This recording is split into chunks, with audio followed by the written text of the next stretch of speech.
Any good news? I hope. Oh, there we go. You can hear you. Good.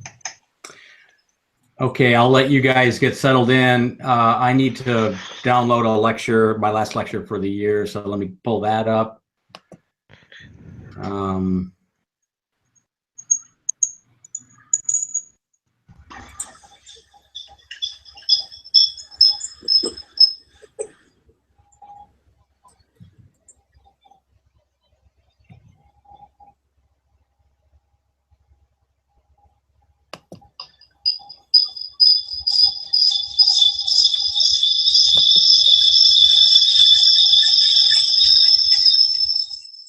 Yikes.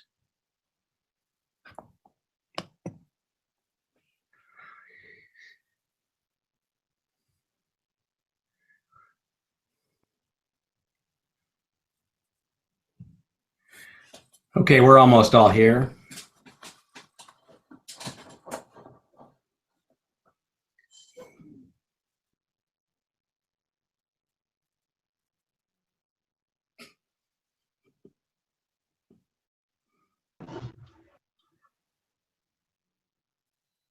Mateo's going to be late. We'll wait a little bit for Anna. Oh, Mateo's there.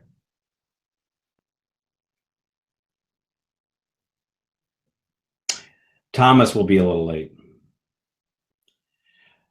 Okay, well, I believe this is going to be recorded. So we have Anna and Judd and Thomas running late. Judd's here. He stepped away from the computer for a minute. Oh, is he?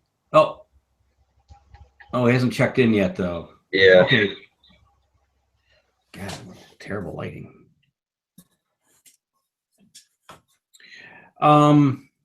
Okay, so we're running a little late, but tonight will be, I predict, a short class. I do want to give you one last talk. I prepared for the first time a lecture that covers, I think you'll enjoy this, a material presented and prepared by Lawrence Tech students, all from my studios. And it's meant to give you kind of a pep talk. I'll go into that in just a few moments. But I definitely want to go over the calendar for the remainder of the year. That was also shared on Sunday morning in Google Drive. As you know, we're not scheduled to have class on Wednesday night. I'm actually at an event for the Affleck House on Wednesday night. So even if you wanted to meet that night, I wouldn't be able to meet that night. We're also not scheduled to meet on Monday the 5th, right? So that means that for the next two class sessions, Wednesday and Monday, they comprise what I affectionately call Hell Week. I assume that I'm the very last person that you want to talk with and meet with during that time period, and that's okay. But I've also always stated that I'm available if you need to talk, if you need to meet, if you want to do a page turn, if you want some compositional advice, or if you just want sort of an evaluation of the presentation as a whole, or if you want me to listen to your verbal presentation, I'm able to do that.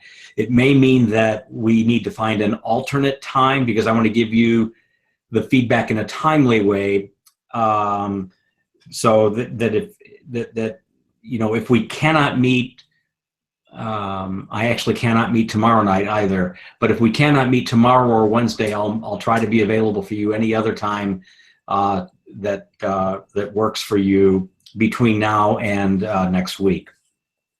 But you'll need to let me know if that's your wishes. It's not customary that I talk with people, but occasionally, once a semester, I find that someone needs to visit. Which also means that if you wanted to do that tonight, I could stay longer and accommodate, you know, your desire to meet tonight. But again, it's not required. So Wednesday next, and Monday next, a week from tonight, we do not meet. Tuesday, we do not meet next week. That is pencils down. That means that for all intents and purposes, your work stops. And you should try to adhere to that system and that date. It should be kind of based on the honor system. So that is December 6th, and you should look at Tuesday, December 6th, as a day that you have all day to work on your work, but try to wrap it up by midnight that night. That leaves you a couple of days to rest and begin thinking about your script, and maybe tweak the final order of your slide deck so that it's exactly what you want it to be, and it's in the sort of format that you need it to be in. All right. We will meet on Wednesday the 7th, as the Google Drive document says.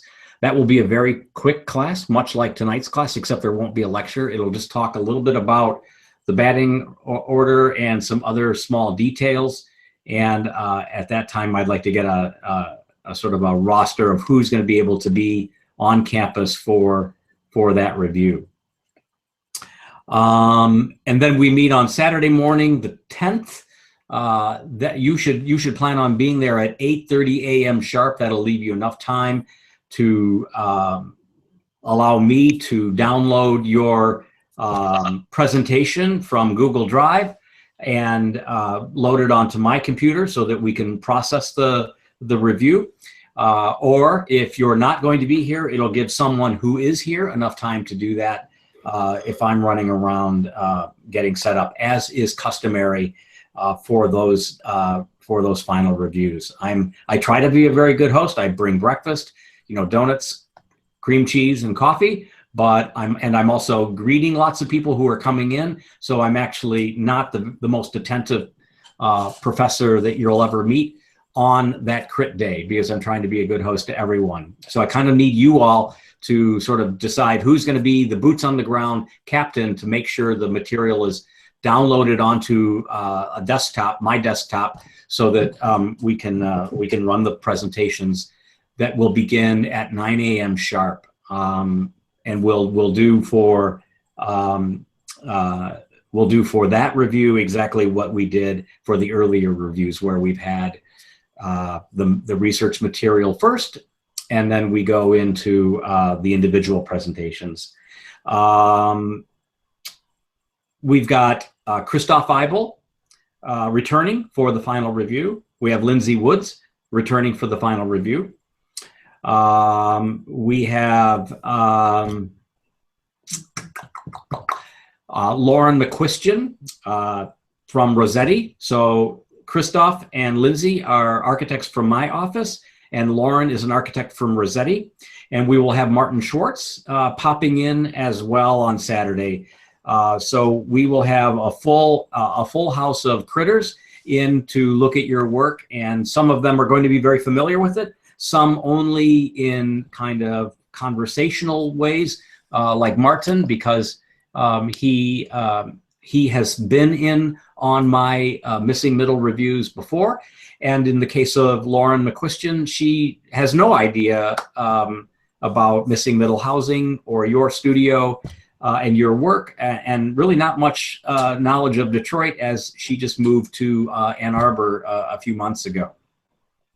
So to give you an opportunity to have some new friends and some old friends in the crit list for you, okay? Are there any questions about the calendar? We will meet on the 12th, December 12th.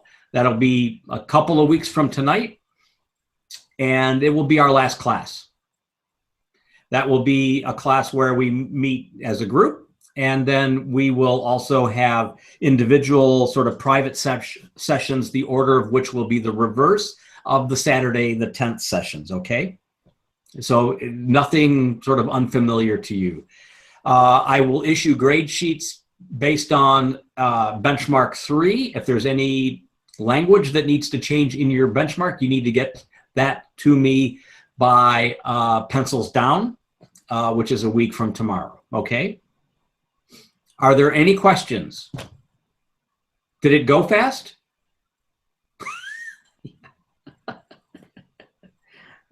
Ladies and gentlemen, it's going to go even faster next semester. It's actually a longer semester, and it's made longer just because of the cosmic calendar, and also because there's something called spring break, 2 words I've never been able to conflate in the last 30 years because I don't know what that means. I'll just whisper this in your ear now. Don't plan on spring break next semester. Just plan on it being a work period for yourselves because you'll need it. It will go fast because your work in the other classes will start to accelerate, especially as we move from March to April. So you need to be very prepared for that. As we draw to the semester's close this semester, I suggest this. I suggest that you do a daily calendar and block out and schedule time that you'll work on this project and that you'll work in your offices or your other jobs and that you'll spend time with your families and that you actually plan on when you sleep. I suggest that you do that for the next 12 days so that you actually can cross those dates off and make sure that you hit those milestones. You have an awful lot to do between now and then, and I want to make sure that you plan that time and hit those milestone dates as you move closer to our pencils down date. Okay? I'm going to screen share. Are there any questions?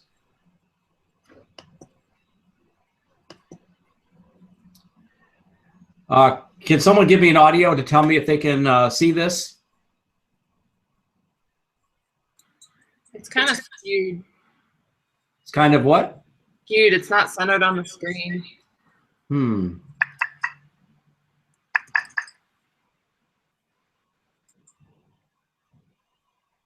We've got like the top left corner. Is that any better? No. Okay, so what I'm going to do is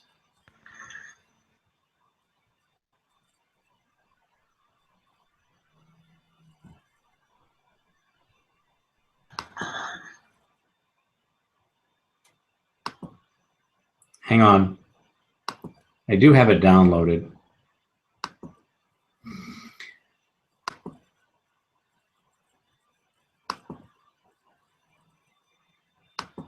Why is it not letting me down or screen share?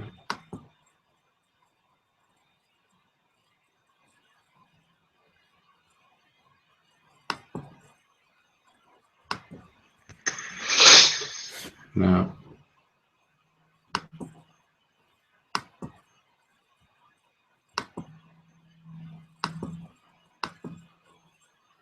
Tonight is not working very well.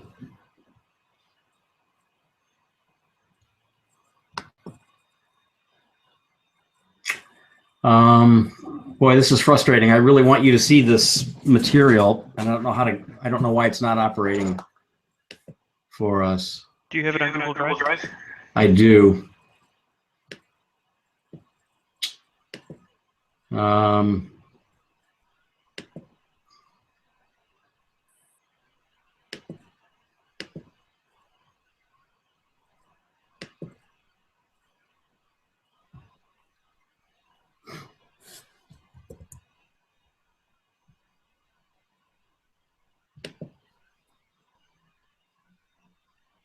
I just shared it with you.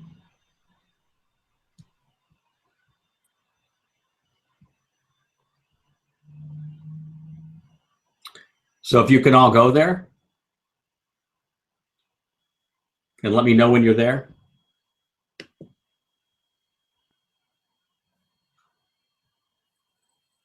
So Nathaniel's got it.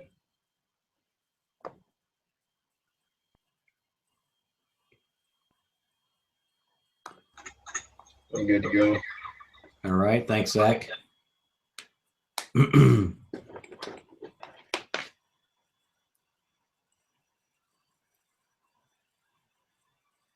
What's it titled that we're looking for? Jeez. Today's date, final renderings, something or other. 2016 11/28 final renderings or drawings or something. Yep, it just came up. Got it. All right.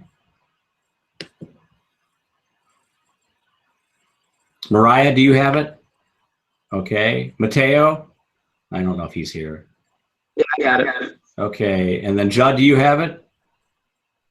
Okay, thanks. Okay, so we're going to go ahead and look at that. Let's go to the first plate, LTU student drawings. There's several plates. I'm not going to talk about each one in any detail, but I do want to stress to you that these are all done by your classmates, and some of these architects you're going to know, and some of them you'll actually enjoy looking at the evolution of sort of lower technology to more advanced technology, and I hope that that's apparent to you.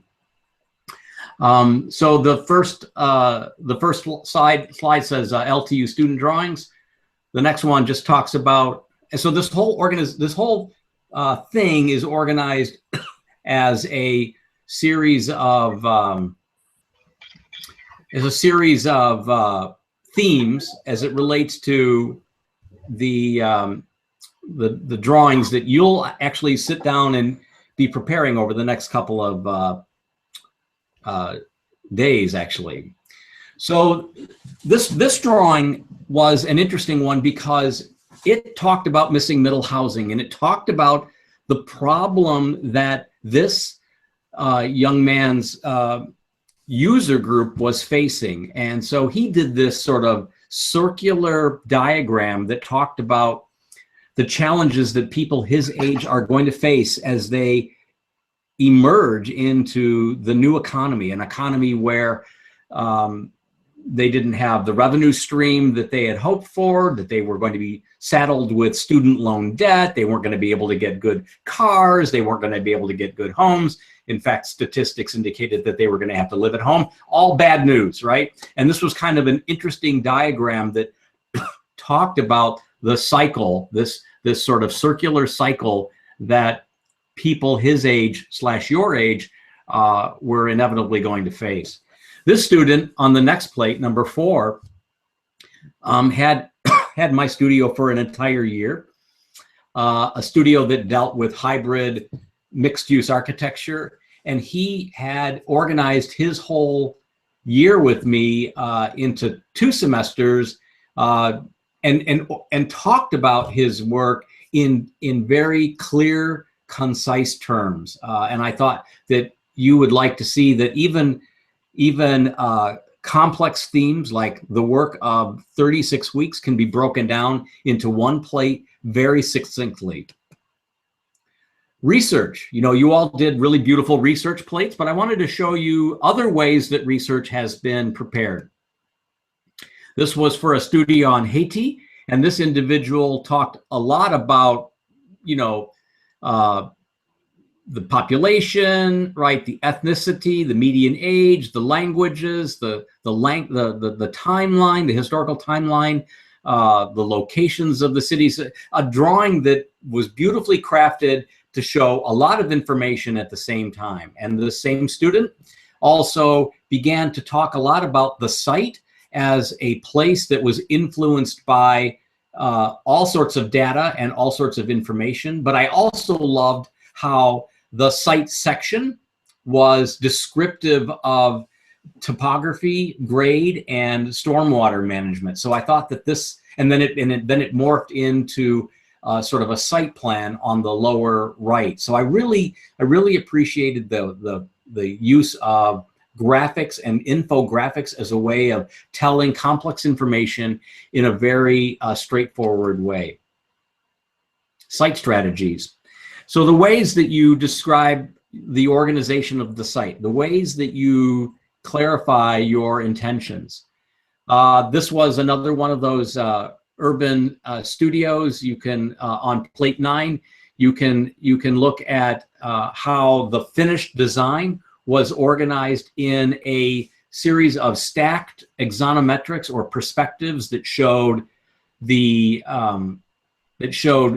basically the organization and configuration of towers, right? An elevated ribbon, which he identified in pink, a burrowing ribbon. So these were all the circulation networks that occurred in his development, a landscape blanket. I love the terminology that he went with to create this this diagram, and then and talking about porosity, permeability, connectivity, talking about his solution in very precise language, architectural language.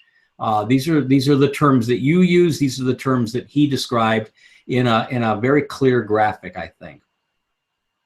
If you go to plate 10, talks a little bit about the case studies. You know, you all have done case studies. You know how important they are in my mind.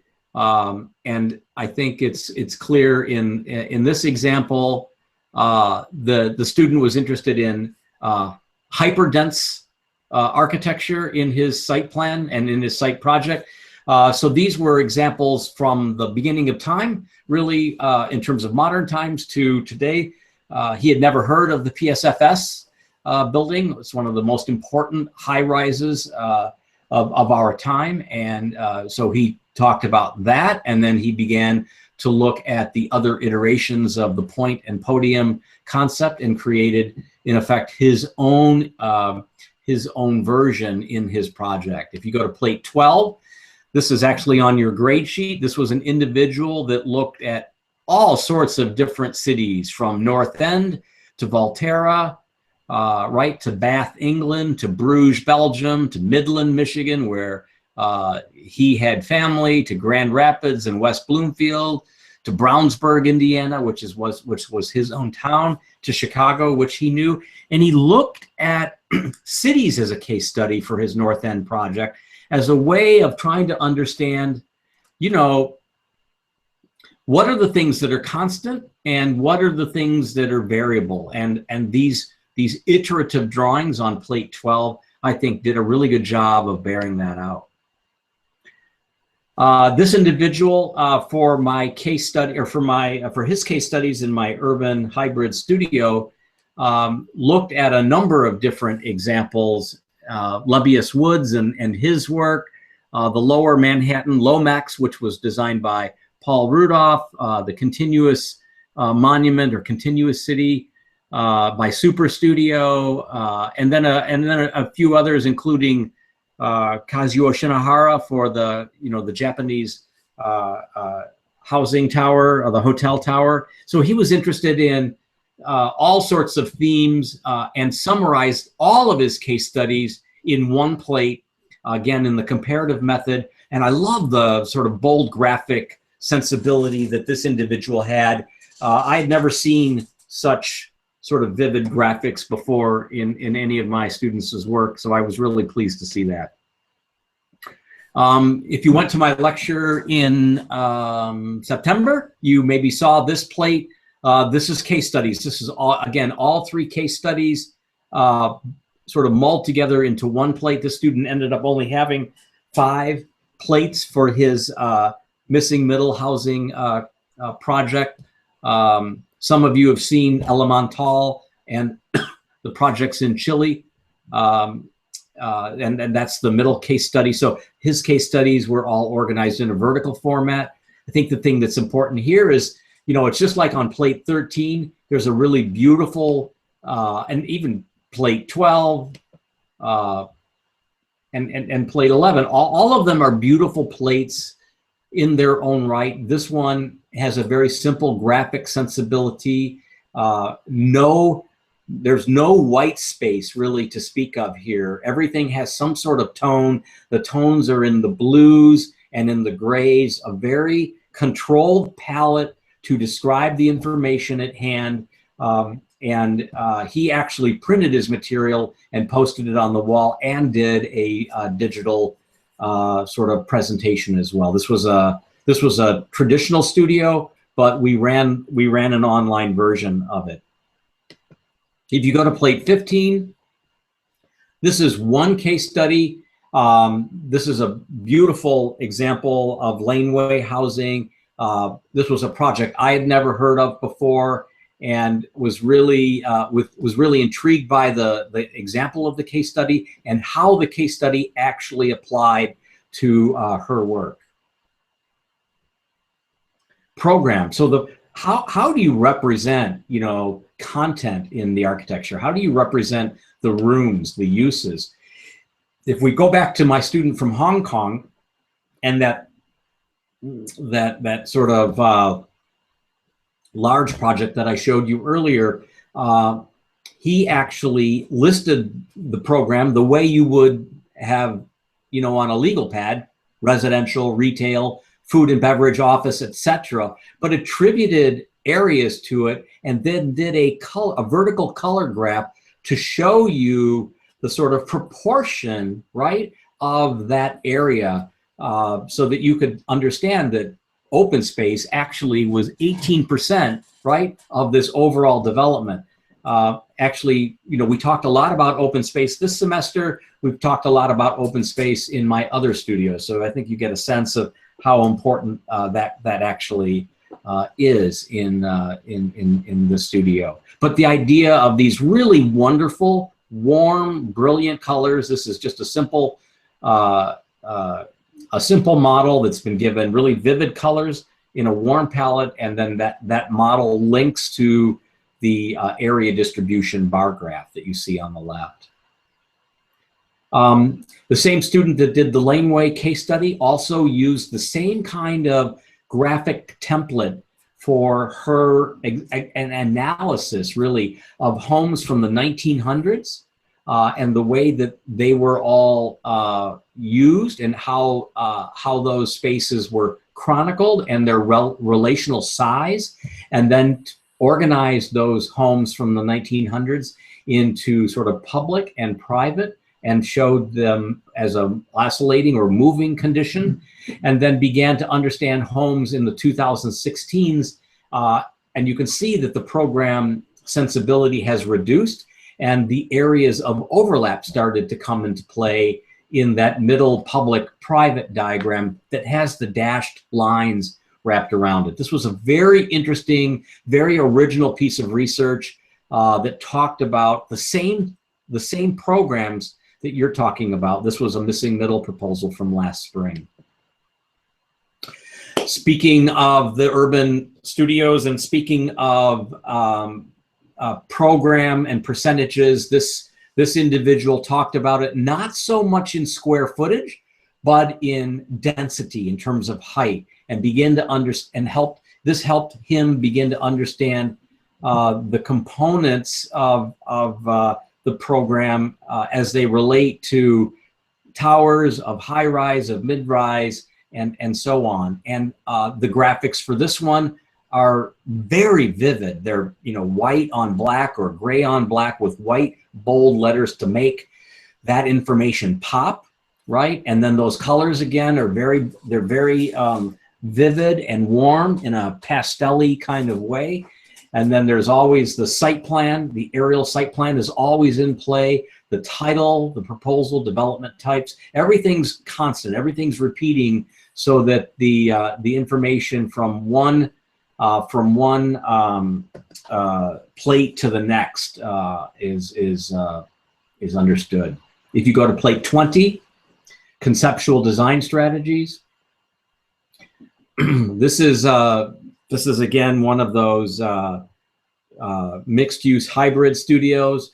This was an individual that took the high-density typology, trying to understand how nature could relate to an urban edge. So the conventional podium that you saw in the earlier case study plates, the point tower and podium is in the diagram on the upper left, and then he shows how you inflect that diagram so that it aligns and engages the landscape.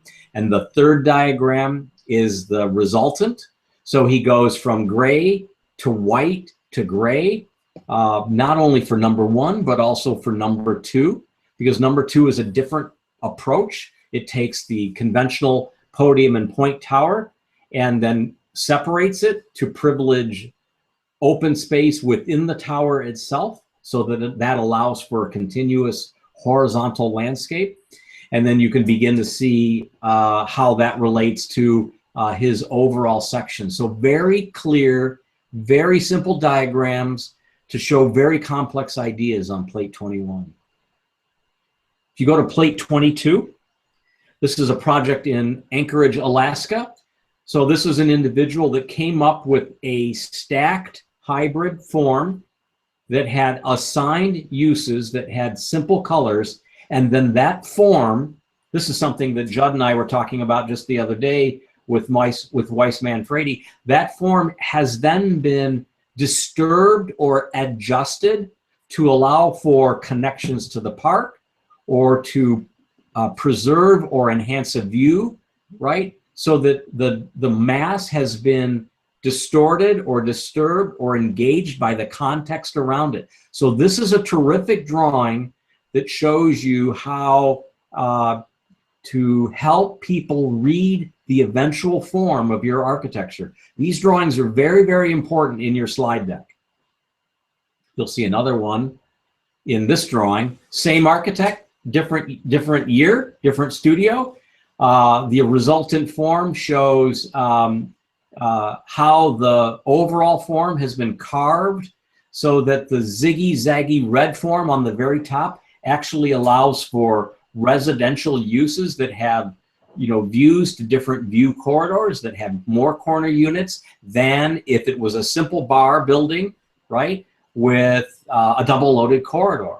The orange conditions are office, and then the bright yellow conditions are retail on the ground floor. And the drawing shows things being extracted and things being revealed all at the same time. You don't need a movie, right, to show that. You can do this with a drawing. This was a simple SketchUp model that my student used. If you go to plate 24, I want you to sit back and enjoy these. These are drawings by all of our Lawrence Tech alums. This is the project in Hong Kong. So this is showing an aerial site plan as the sky, right, to the section below. The section below has a gray ground plane. Notice that it's not black, it's gray. Only the text is black. And you'll notice in the section that the subterranean realm, the bus terminal and the parking, has its own roof, and the roof has a profile or silhouette that relates to the landscape that he describes with the ziggy-zaggy paths in the site plan above. You also see the skyline. You also sense the hyper-dense fabric of Hong Kong beyond, and you see the architecture of his development in section, labeled with program and color-coded to make that program and the section legible, right? So a site section doesn't necessarily just mean a ground line, right, with buildings sitting on it. A drawing can and should have a lot of information operating simultaneously. Each drawing in our students' slide deck are works of art, and these are just examples of each of them. I want you to think of your slide deck as a potential, having the potential for, you know, meeting and exceeding these slides. A real simple, you know, a real simple plate, a complex building, right, with real simple shapes, and yet described in very traditional orthographic projections, floor plans, elevations, and cross sections. And I love really how the cross sections have the largest scale, because they talked about space, they talked about construction, they talked about structure, they talked about enclosure, and those other things that elevations and plans show was maybe given less sort of real estate, right, in the scheme of things. If you go to plate 27, remember the 3 case studies on the gray and the blue sheet? Well, this is that same design. So this is showing the same kinds of things: a site section, floor plans, elevations, and cross sections. The program is itemized in a list with numbers off to the far right, and those numbers populate each of the drawings in the middle and on the left.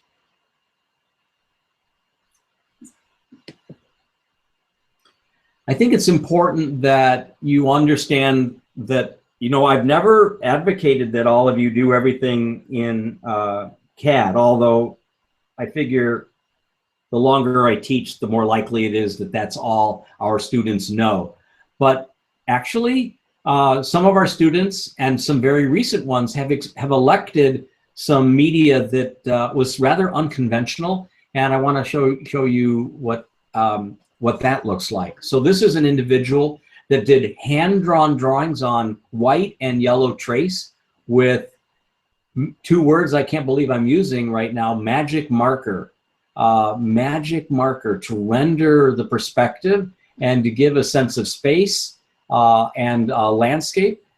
Then the floor plan is a hand-drawn drawing on the lower left, and then a legend on in that sort of thumbnail, that postage stamp thumbnail to the right. A beautiful perspective showing existing architecture with a new program, showing transparency. And this was a more mature student, one of my oldest students, and someone that wasn't really comfortable doing much more than Photoshop.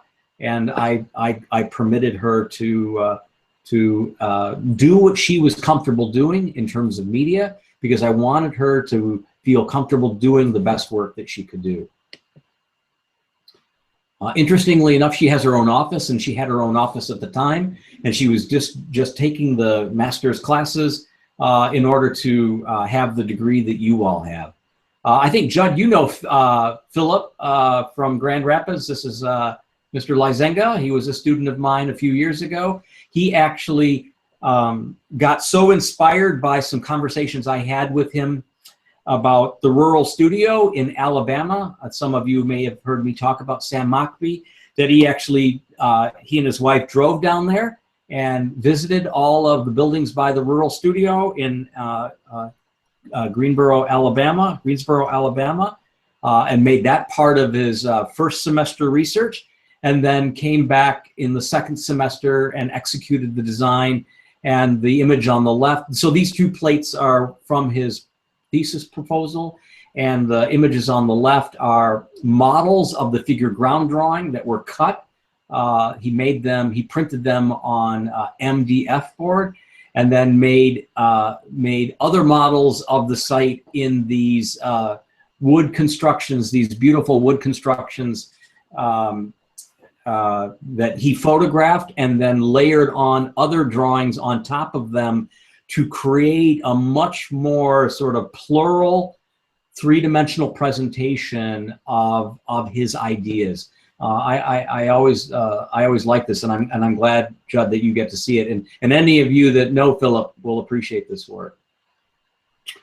You know, in May, I know I'm going fast, but in May you're going to have to do a book, ladies and gentlemen, and so save your money. You're going to have to do a publication, and you know, this is a sketch by one of the most CAD savvy people I know, but this is a sketch that he did of his design idea for the city of Cleveland. It reminds me of a lot of the sketches of Frank Gehry, and this was actually the cover of his book. The drawing wasn't on orange paper. It was on, you know, white trace or maybe yellow trace, but he tweaked that in Photoshop, and he actually made the book a bright, vivid orange so that it popped off the shelf and would be the first to be noticed if there was a bunch of portfolios on a desk in a conference room at some office. And you know what? I showed this drawing at my lecture, and I know from a lot of people that they were very attracted to the hand-drawn drawing. Some of you have been part of the fine grain exhibition. This is someone that I nominated for that last year. So he spent a couple of days pulling all of his plates together into two plates, kind of, you know, shoehorned a lot of drawings into two plates so that they could be printed and put on display for the fine grain competition. One of you should be prepared to be on call to do that in a couple of weeks. So this is an example of something like that.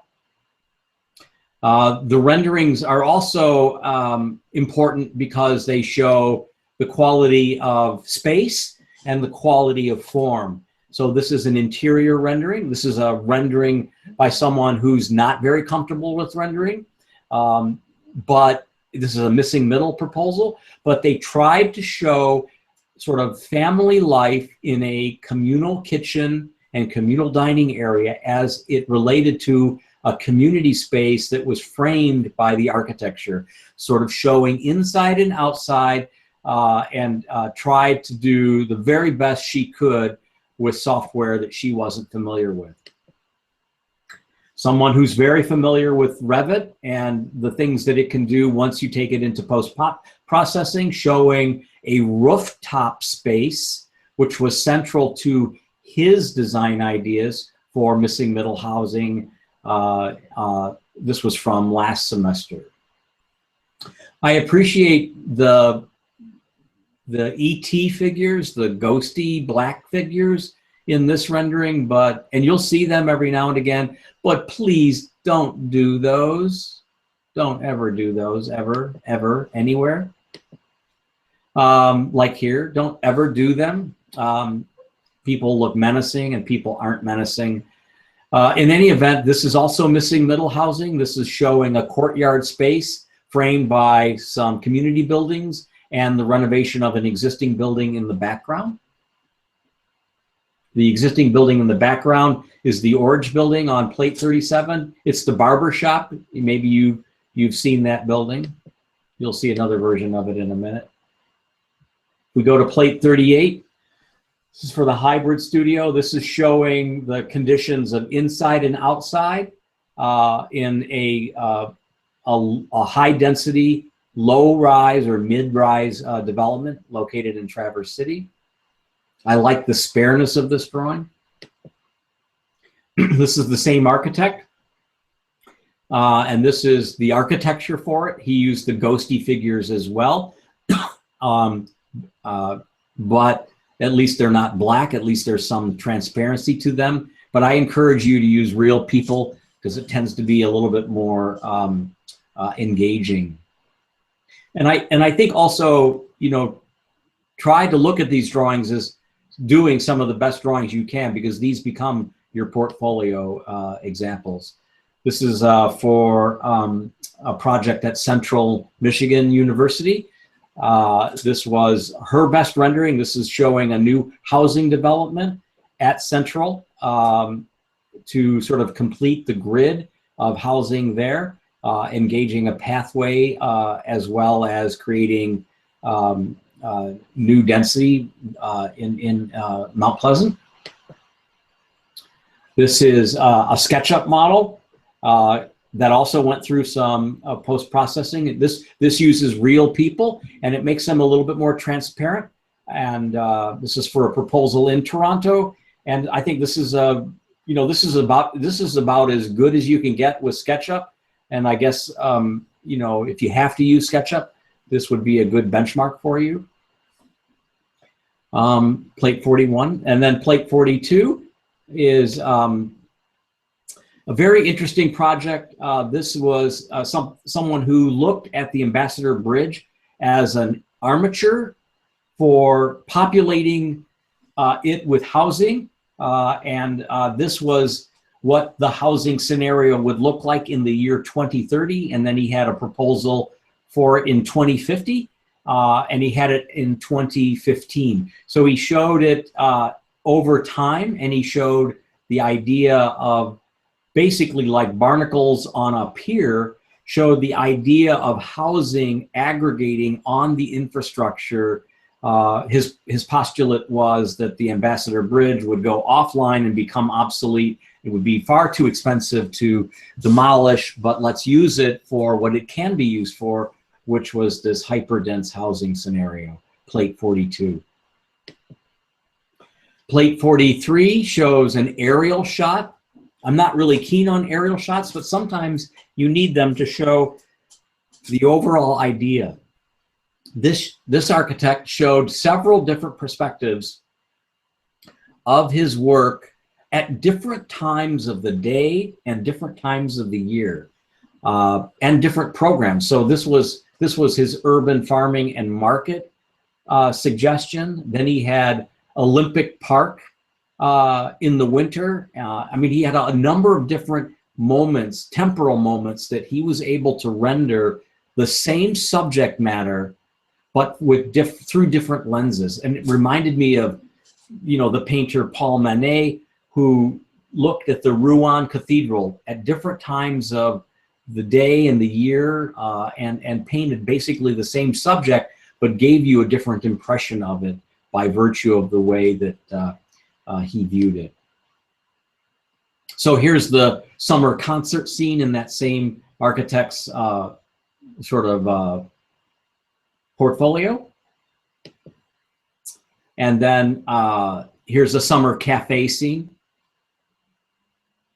plate 45. And as we wrap up, plate 46 is another missing middle scheme. This is the barbershop in the foreground.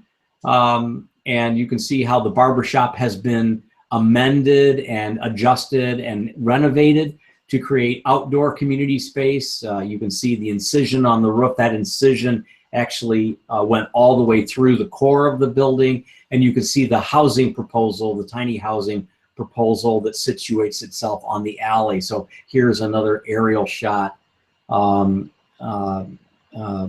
I think, to good use. This was an architect that, also a mature architect, who had never used Lumion and tried it because he had it at the office and mastered it in just a few days. And I was really pleased that, that he was able to do that. Plate 47, remember the dark teal presentation with gray accents? This is that same design, that same architect. And so we have some ground level perspectives, which I think are very, very important, and some aerial perspectives. The flat roof building in the middle is that same barber shop that you saw on plate 46. And you can see how that architect framed it and kind of bookended it with proposals on the left and the right. If you go to plate 48, this is last year's missing middle submittal. This was a Revit drawing that went through post-processing in Photoshop and Illustrator, and probably a few more things, but it's a beautiful drawing that shows the sort of fit and feel of the development. It shows the materiality. It shows landscaping. It shows the landscaping as somewhat transparent so that you can read the architecture. It shows you real people activated in the foreground and in the background, which I think is really important. It's a ground level view, which I think is very important. This student also did a number of interior views and perspectives from different vantages. A beautiful package that ended up getting this individual not only nominated for Fine Grain, but also for the Pellerin Traveling Fellowship. So this is kind of the, I mean, I hate to say it this way, but this is kind of the bar that you guys are, you know, looking at. This is the bar that the students have expected, and this is the bar that the critics and the university expect out of our studio. And this is why I've said that you need to consider taking some time off from work the next few days to pull your material together. This is why I'm available over the next few days to look at it and evaluate the renderings and the drawings to make sure that they're saying the right things, and that even things like the trees are illustrated the right way, so that you don't, you know, step in dog shit over the next couple of days when you didn't need to. This week is really important for you in your career as a graduate student, and this same week next semester is going to be really important for you. So your next professor may not have the chutzpah or the audacity to say to take a week off next semester like I did this semester, but you should plan for that, quite honestly. because these 2 weeks are the weeks that you're pulling your graphic material together. These are the 2 weeks that you're pulling your story together. These are the drawings that are going to go into your portfolio and your website in the summer.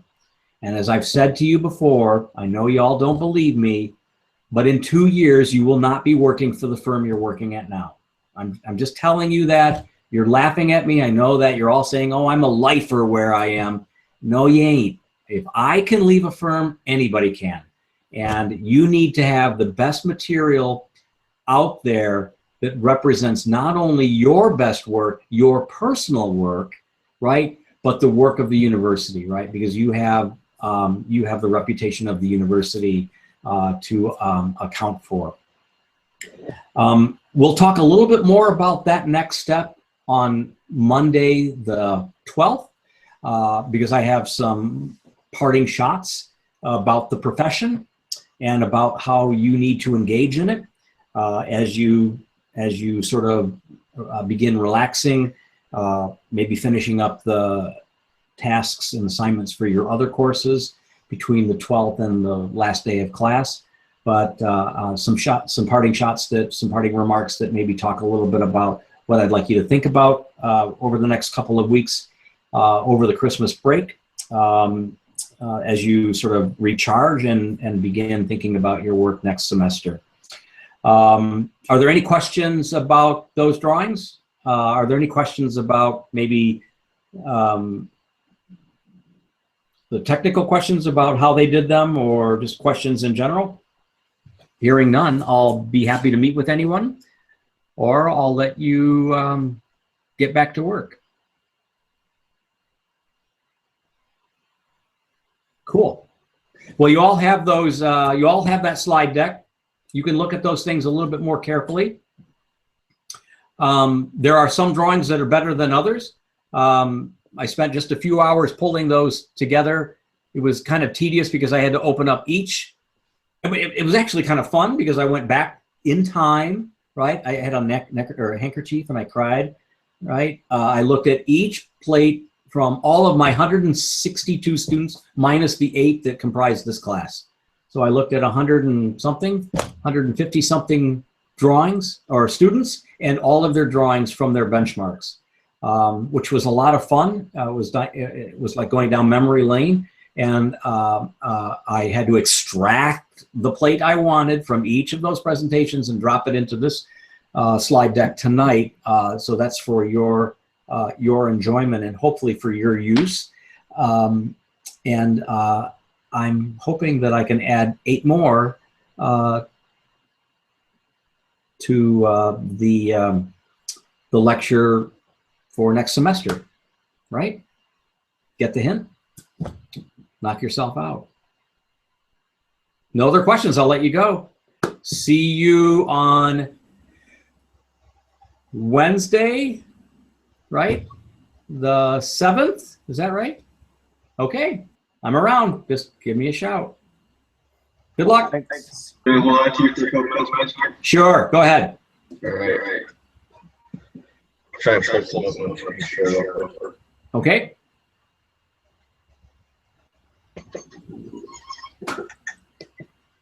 Show up. It's coming. Looks like a SketchUp model. Yeah. I'm not seeing anything though. I just see the Just a white dashboard and I see your cursor. That's weird. Mm-hmm. Something's odd tonight. All right. Maybe Zoom extents or something. Well, I can see it in my screen. That's weird. I don't know what's going on. Let me do this. Try it again. All right.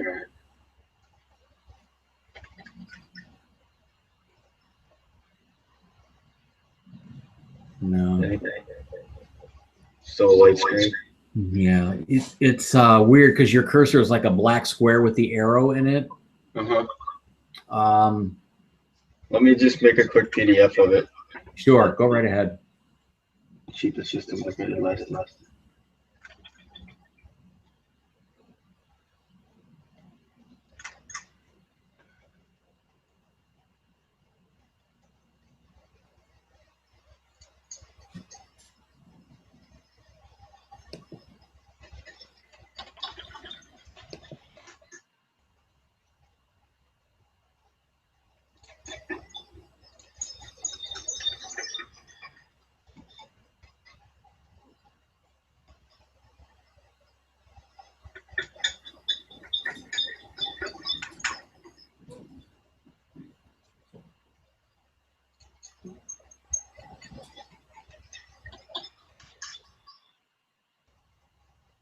I think I got 40,000 emails today wanting me to shop at their Cyber Monday sale. Oh yeah. Oh, and you know, I carry my phone, which has all of, like everyone does, right? But which has all of my various accounts on it, from the office to the school and on and on and on. So it's just Oh, it's just been going crazy.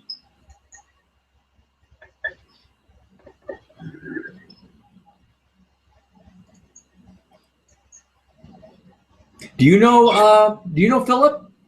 I do not know.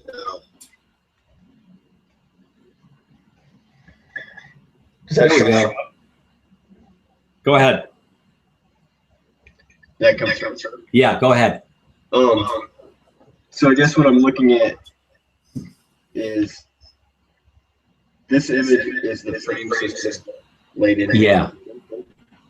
And then just the skeleton on the frame.